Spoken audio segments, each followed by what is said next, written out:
Hi everyone, I recently finished The Idea Machine by writer Joel Miller. I found out about this book through the Art of Manliness podcast, in which the episode sold me on it enough to check it out from the library.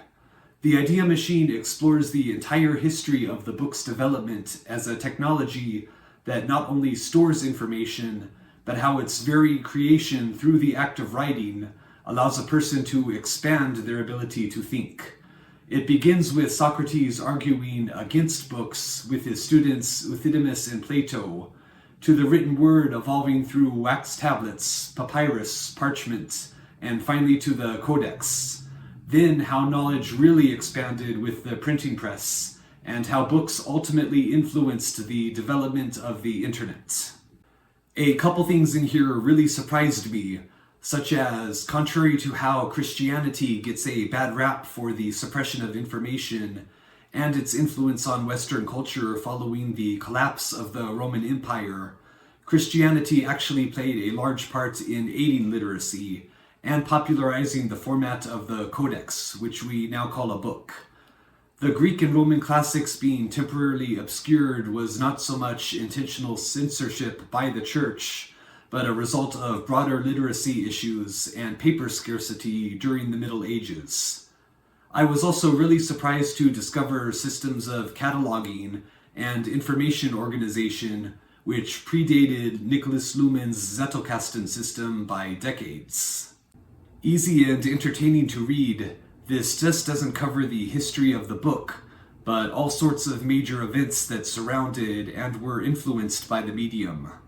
Whether you need motivation to read, or it's already your primary media form, I think you'll really enjoy The Idea Machine.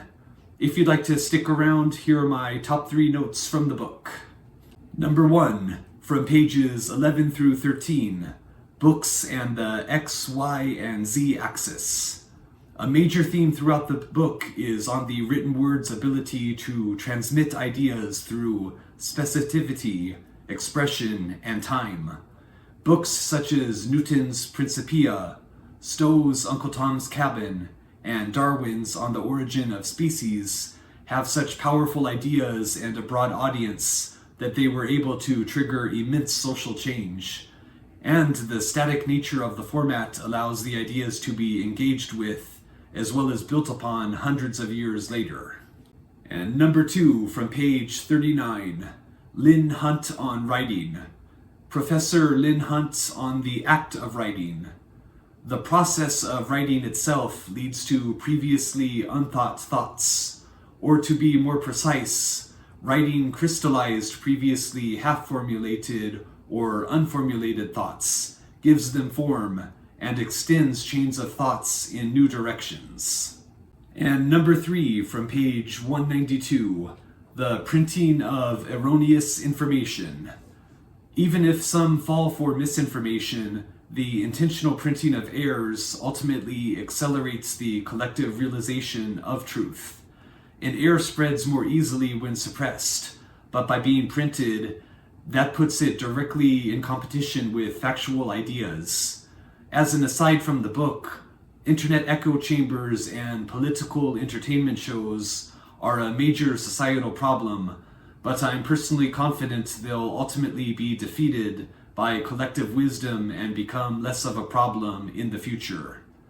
Alright, I hope you enjoyed my look at The Idea Machine by Joel Miller, and I'll be back soon with another video. Bye.